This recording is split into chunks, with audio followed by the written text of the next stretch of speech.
খাবার প্রথম পাতে যদি থাকে এমনি একটি দুধ শুক্তো, তাহলে খাবার ইচ্ছেটা অনেকটা বেড়ে যায়। হ্যালো বন্ধুরা, আমি সঞ্চিতা, তোমরা দেখছো সঞ্চিতার সহজ রেসিপি চ্যানেলটি। আমি আজ একটি শুক্তো করে দেখাচ্ছি। এর জন্য আমি অনেকগুলো সবজি নিয়ে নিয়েছি। উচ্ছে, পটল, বেগুন, এমনি আলু, মিষ্টি আলু আর পেঁপে আর কাঁচকলা, এই দিয়ে আমি শুক্তোটা বানাবো। আর নিয়েছি সজনের ডাঁটা। আর এবার আমি ছোট এক বাটি মটর ডাল ভিজিয়ে রেখেছিলাম। এই মটর ডাল মিক্সিতে পেস্ট করে একটু আদা স্লাইস করে দিয়ে আমি পেস্ট করে তারপরে একটু নুন হলুদ মিশিয়ে নিয়ে আমি বড়া ভেজে শুক্তোর মধ্যে এই বড়াটা দিয়ে দেব। আমি এমনি সময় ডালের বড়ি কিনে শুক্তোটা করি, কিন্তু আজকে আমি মটর ডালটা বড়া ভেজে শুক্তোটা বানাচ্ছি।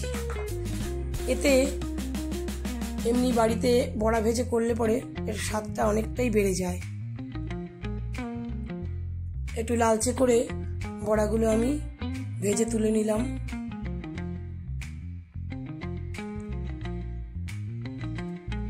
এরপরে আমি কড়াইতে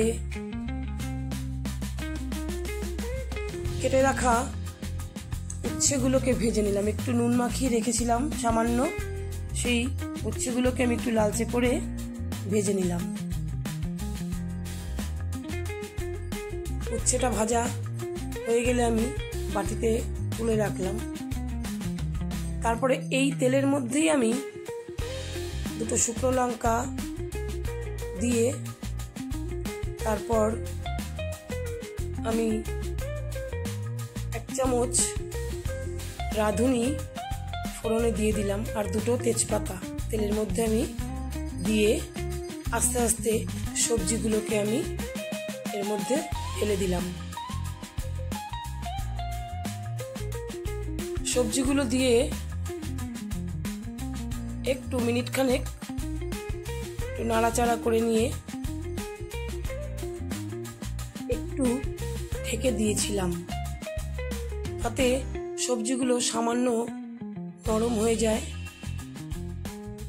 তারপরে আমি এর মধ্যে ঢাকনাটা খুলে কিছুক্ষণ পর ঢাকনাটা খুলে এর মধ্যে আমি সরু সরু করে কেটে রাখা বেগুন আর একটা গাজর সরু সরু করে আমি এর মধ্যে মিশিয়ে দিয়েছিলাম। বেগুনটা যেহেতু নরম, তাই আমি একটু পরে এটাকে দিলাম।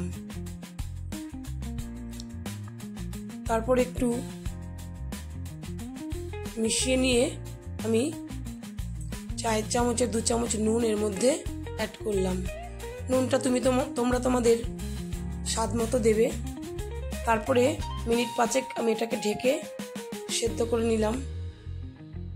এরপরে মোটামুটি অনেকটাই সেদ্ধ হয়ে গেছে সবজিগুলো। এতে তো আমি হলুদ দেব না, দুধ শুক্তো হবে এটা। এরপরে আদা 1 টেবিল চামচ আর 1 টেবিল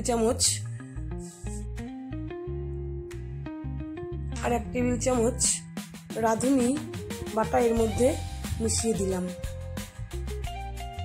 আমি এর মধ্যে সর্ষে ব্যবহার করিনি, তোমরা 1 টেবিল চামচ সর্ষে বাটা এর মধ্যে দিয়ে দিতে পারো, তাহলে টেস্টটা আরো বেশি আসবে। তারপরে আমি এর মধ্যে প্রয়োজন মতো জল দিয়ে দিলাম। সবজি যতটা থাকবে সেই বুঝে জলটা তোমরা দেবে। একটু সেদ্ধ হবার মতন সবজিটা জলটা দিয়ে দেবে। তারপরে জল দিয়ে একটু ঢেকে রাখার পরে 2 মিনিট ঢেকে রেখে যখন জলটা ফুটে উঠবে তার কিছুক্ষণ পরে ভাজা বড়াটা এর মধ্যে মিশিয়ে দেবে। বড়াটা মিশিয়ে দেওয়ার পরে আমি ভাজা উচ্ছেটা আমি এর মধ্যে মিশিয়ে দিয়েছিলাম।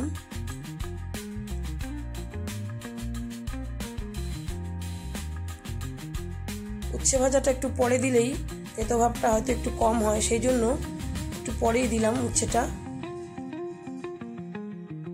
তারপরে আমি 1 বাটি দুধ এখানে ঢেলে দিলাম।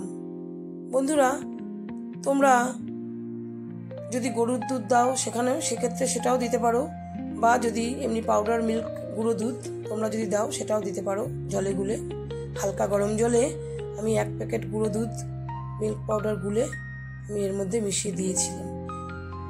এই দুধটা দেওয়াতে শুক্তোর টেস্টটা কিন্তু অনেকটা বেড়ে যাবে। তারপরে আমি 4 চামচের 2 চামচ চিনি এর মধ্যে মিশিয়ে দিলাম। যেহেতু আমার পরিমাণটা শুক্তোর অনেকটা, তাই 2 চামচ চিনি এখানে মেশালাম। মিশিয়ে কিছুক্ষণ ফুটিয়ে নেওয়ার পরে আমার তৈরি হয়ে গেল আজকের দুধ শুক্তো রেসিপিটি। এই রেসিপিটি যদি তোমাদের ভালো লেগে থাকে তাহলে তোমরা অবশ্যই লাইক দিও আর সাবস্ক্রাইব করো। এতক্ষণ ভিডিওটি দেখার জন্য তোমাদের সকলকে ধন্যবাদ।